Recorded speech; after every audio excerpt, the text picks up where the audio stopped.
잠언 22장 7절 말씀입니다. 부자는 가난한 자를 주관하고 그 빚진 자는 채주의 종이 되느니라. 아멘. 성경에 너희는 피차 사랑의 빚 외에는 아무 빚도 지지 말라는 말씀을 절대 멸시하면 안 됩니다. 이 세상에 말이죠, 갈수록 빚이 많아집니다. 빚을 준 자도 있다는 얘기인데, 일단 보면 빚을 지고 사는 사람이 옛날보다 훨씬 많아졌습니다. 또 빚의 양이 엄청나게 많아졌습니다. 빚진 자의 수도 많고 각자가 짓는 빚의 양도 많아지고. 실제 그렇잖아요. 빌려준다는 뜻은 또 왜 그렇게 많은지요? 그러면 그 빚 어떻게 해야 되죠? 다 갚아야 합니다. 무슨 세상에 이렇게 빚쟁이들이 가득한 때가 언제 있었단 말입니까? 갚아야 할 빚이 이렇게 많은. 성경에 1만 달란트 빚진 자 이야기가 괜히 있는 게 아니고, 정말 이렇게 빚을 진 자가 많이 있다 보니까 그 비유가 새롭게 다가옵니다. 자, 또 한편 말이죠. 빚을 많이 졌다는 것은 누군가 빚을 그렇게 많이 줬다는 건데, 인심이 그렇게 좋아서 빚을 많이 줬을까요? 아니죠. 나는 착한 사람이니까 빚 좀 내쓰세요, 이런 거 아니죠. 다 빚을 주고 또 이익을 얻으려고 하는 거 아닙니까? 그 장사입니다. 장사. 지금 돈 장사.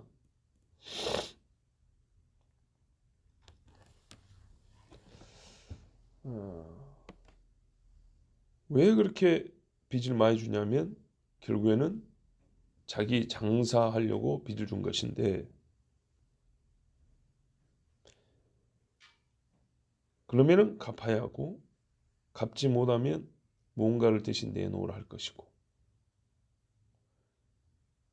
오늘 말씀에 답이 나와 있는데요. 받지 않으면 탕감해 주는 게 아니라 대신 다른 것으로 받는데, 돈이 아니면 다른 것으로 받는데, 그게 뭐냐니까 자유랍니다. 자유.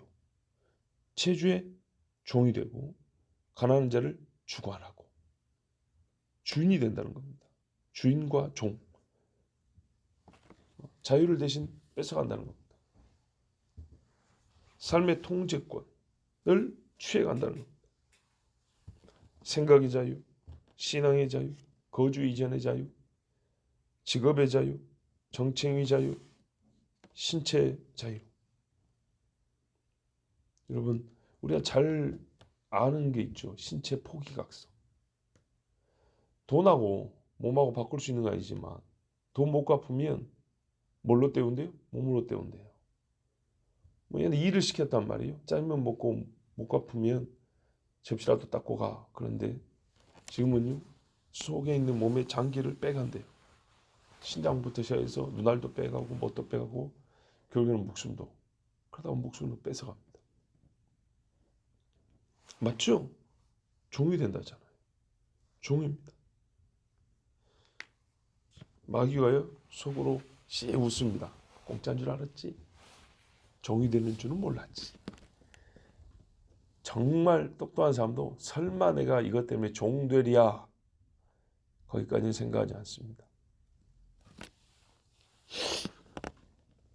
종 되는 것이 얼마나 무서운지 감을 잡지 못하고 빚을 냈겠죠.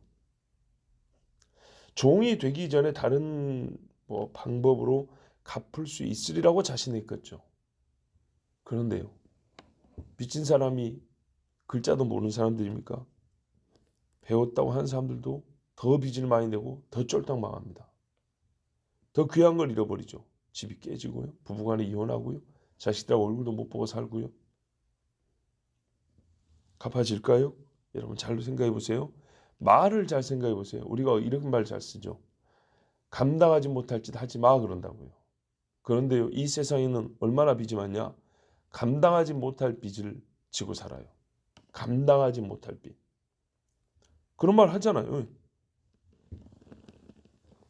그런데 여러분, 자기 입으로 하는 말이 감당하지 못할 빚을 냈다 해놓고 감당될까요? 갚을 수 있을까요? 아니 말을 생각해 보세요. 감당하지 못할 빚을 지고 산다면서요. 말은 그렇게 해놓고 조금 노력하면 갚아지겠지. 또 이번에 뭐 한 방 뭐 되면은 되겠지. 될까요? 안 됩니다.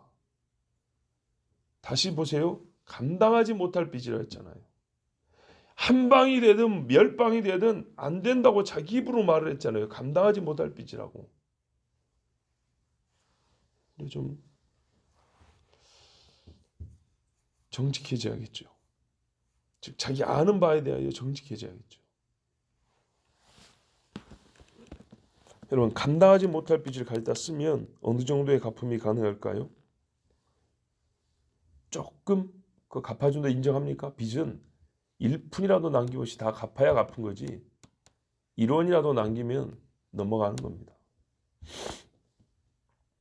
옛날 말에 공짜라면 소도 잡아먹고 공짜라면 양잿물도 마신다 그랬어요. 공짜 어려운 말 아니죠. 공짜라면 앞뒤 앉아보고 배고프니까 남의 집 소 갖다 먹어버린다 이 말이죠. 뭐 갚는 건 그 다음에 생각하자. 양잿물 서양에서 들어온 잿물이란 말이거든요. 수산화나트륨 비눗물 말하는 게 비눗물. 공짜면 비눗물 마시면 어떻게 됩니까? 죽죠. 자살용으로도 쓰고 그랬어요 옛날에 사람들이. 여러분 이 말이 담고 있는 진실이 뭐냐? 그냥 딱 잘라 말할 거예요. 사람이 정말 어리석다는 얘기입니다. 배가 고프다고 남의 소 갖다 잡아 먹어버리면 아무 그걸 갚을 능력이 없는데 어떻게 됩니까?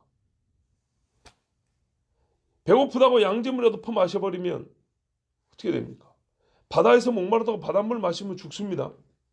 더 빨리 죽어요. 사람의 어리석음을 보여주는 말입니다. 눈앞에 이익만 보고 금세 닥칠 위험과 고통을 보지 못하는 진짜 우둔하고 또 한편은 악한 마음입니다. 악한 마음. 소를 잡아먹고 도망칠 생각 아니면 어떻게 공짜로 남의 소를 이게 한 끼 양식이 아니잖아요. 소 한 마리라는 거는. 도둑놈 소리 듣고 평생 살 거예요. 양잿물 마시면 죽는데 뭐 좋을 것이 있다고 그거를 공짜라고 마신다 이 말입니까?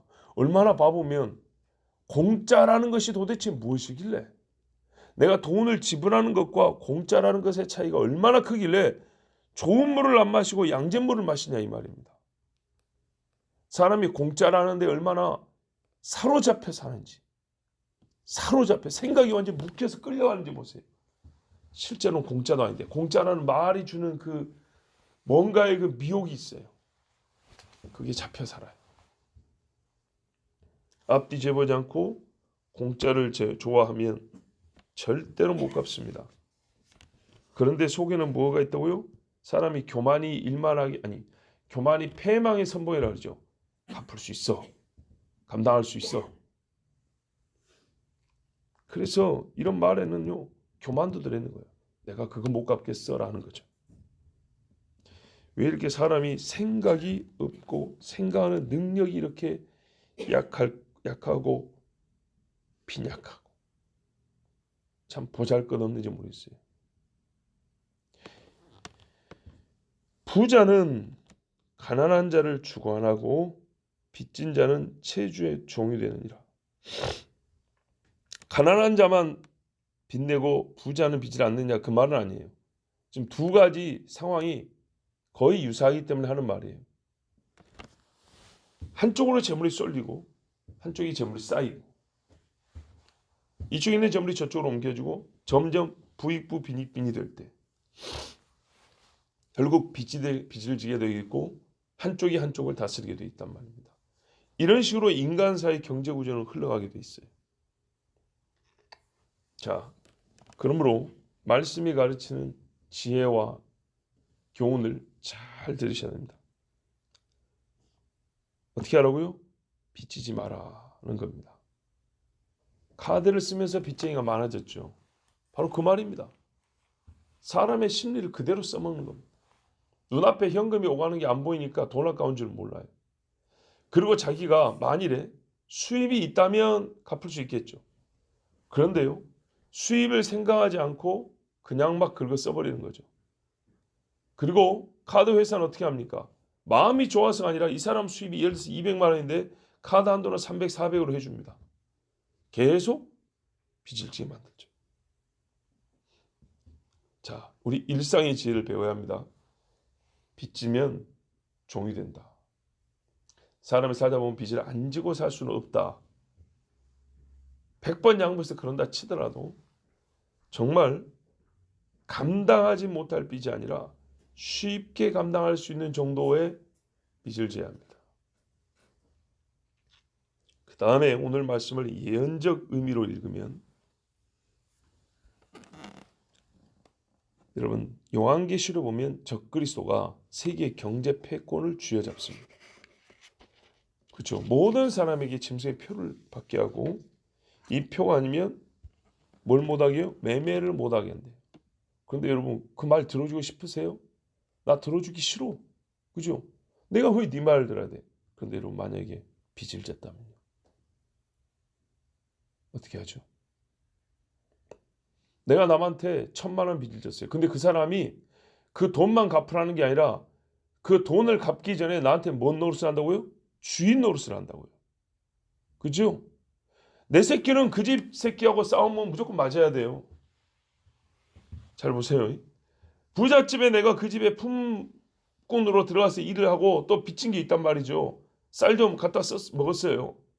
근데 내 새끼하고 그 집 새끼하고 둘이 초등학교 똑같이 다니는데 둘이 싸웠단 말이에요. 그러면 우리 집 애가 그를 때렸어요.